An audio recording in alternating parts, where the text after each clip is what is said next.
નમસ્કાર, news for ઇન્ડિયામાં આપનું સ્વાગત છે. હું હિમાની આપની સાથે. તો નજર કરીએ આજના ટોપ 10 સમાચાર પર. આજે નવરાત્રીનો ચોથો દિવસ છે. નવરાત્રીના ચોથા દિવસે માતા કુષ્માંડાની પૂજા કરવામાં આવે છે.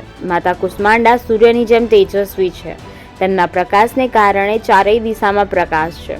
અન્ય કોઈ દેવતા તેમની શક્તિ અને પ્રભાવ સામે ટકી શકતા નથી.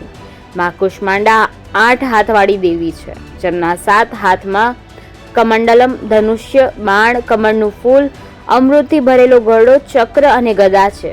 તેમના 8મા હાથમાં એક માળા છે, જે તમામ સિદ્ધિઓ અને સંપત્તિ આપે છે. સિંહ તેમનું વાહન છે. એવું માનવામાં આવે છે કે માતા કુષ્માંડાની પૂજા કરવાથી વ્યક્તિની બુદ્ધિ અને વિવેક બંને વધે છે. વડોદરાની દુષ્કર્મ ઘટનાને લઈને ગૃહ રાજ્યમંત્રી હર્ષ સંઘવી ભાવુક થયા હતા. નોંધનીય છે કે સુરતમાં નવરાત્રી કાર્યક્રમમાં ભાવુક થઈને ગૃહ રાજ્યમંત્રી હર્ષ સંઘવીએ નિવેદન આપ્યું હતું. તેમણે કહ્યું કે મારી ગુજરાતની દીકરી સાથે જે ઘટના બની તેનાથી દુઃખી છું. ઘટના બાદ મારું લોહી ઉકળી ગયું છે. વધુમાં કહ્યું કે કોઈ પણ ખૂણામાં છુપાય આરોપીઓને જરૂર પકડી પાડીશું.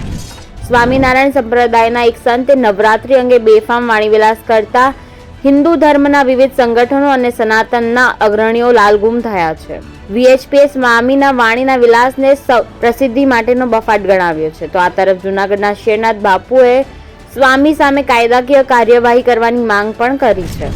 અમદાવાદના એસપી રિંગ રોડ પર દારૂથી ભરેલી I-20 ગાડીમાં આગની ઘટના બની હતી. એસપી રિંગ રોડ પર શાંતિપુરા અને સનાથલની વચ્ચે દારૂ અને બિયર ભરેલી I-20 4 વ્હીલ કારનું અકસ્માત સર્જાયું હતું. ત્યારબાદ કારમાં આગ લાગી હતી. ગાડીનો ડ્રાઈવર ગાડીમાંથી ફરાર થઈ ગયો હતો.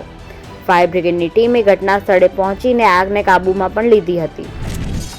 બનાસકાંઠાના ધાનેરામાં કાર અને બાઇક વચ્ચે અકસ્માત સર્જાયો હતો. બાઇક સવાર 4 પૈકી 3 યુવકોના ઘટના સ્થળે જ મોત થયા હતા અને એક યુવકને સારવાર અર્થે હોસ્પિટલ ખસેડવામાં આવ્યો છે. અકસ્માત બાદ ફોર્ચ્યુનર ચાલક કાર મૂકી ફરાર થઈ ગયો હતો. ખિંમત ગામે ગરબા જોઈને યુવકો પરત ફરી રહ્યા હતા ત્યારે આ ગોજારો અકસ્માત સર્જાયો હતો.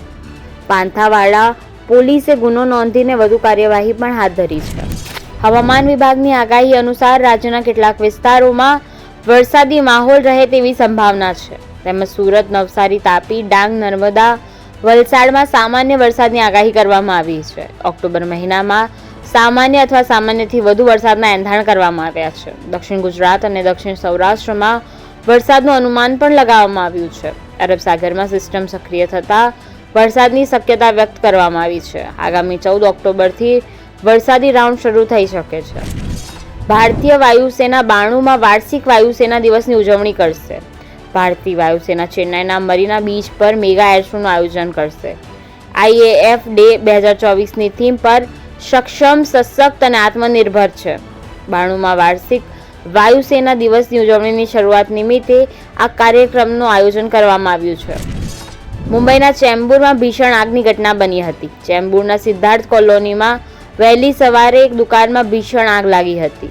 આગમાં આખી દુકાન લપેટમાં આવી ગઈ હતી અને તેના ઉપરના માળે રહેતા પરિવારના 5 સભ્યો દાઝી ગયા હતા. દુકાનમાં આગ લાગતા 2 બાળકો સહિત 5 લોકોના ઘટના સ્થળ પર જ મોત નીપજ્યા હતા. આગની માહિતી મળતાની સાથે જ ફાયર બ્રિગેડે ઘટના સ્થળે પહોંચી આગ ઓલવવાનો પ્રયાસ પણ કર્યો હતો, પરંતુ અંદર ફસાયેલા લોકોને બચાવી શકાયા ન હતા. મુંબઈ પોલીસ પણ ઘટના સ્થળે પહોંચી હતી અને પ્રાથમિક તપાસમાં આગ શોર્ટ સર્કિટના કારણે લાગી હોવાનું અનુમાન લગાવવામાં આવ્યું છે. એક તરફ ઇઝરાયલની સેના હિઝબુલ્લા વિરુદ્ધ સતત હુમલા કરી રહી છે, તો બીજી તરફ ગાઝામાં પણ હમાસ વિરુદ્ધ યુદ્ધ ચાલી રહ્યું છે. ગાઝાની એક મસ્જિદ પર વહેલી સવારે ઇઝરાયલના હવાઈ હુમલામાં ઓછામાં ઓછા 18 લોકોના મોત થયા છે અને 20 લોકો ઇજાગ્રસ્ત પણ થયા છે.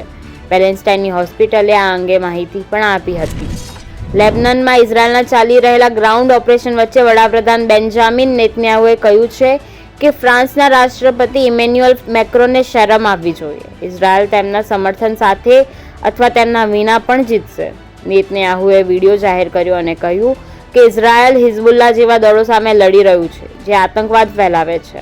તમામ સભ્ય દેશોએ ઇઝરાયલના સમર્થનમાં મક્કમતાથી ઊભા રહેવું જોઈએ. તેમ છતાં રાષ્ટ્રપતિ મેક્રોન અને અન્ય પશ્ચિમી નેતાઓ ઇઝરાયલને હથિયારોના પુરવઠાને રોકવાની માંગ કરી રહ્યા છે. આવી સ્થિતિમાં તેઓએ શરમ અનુભવવી જોઈએ.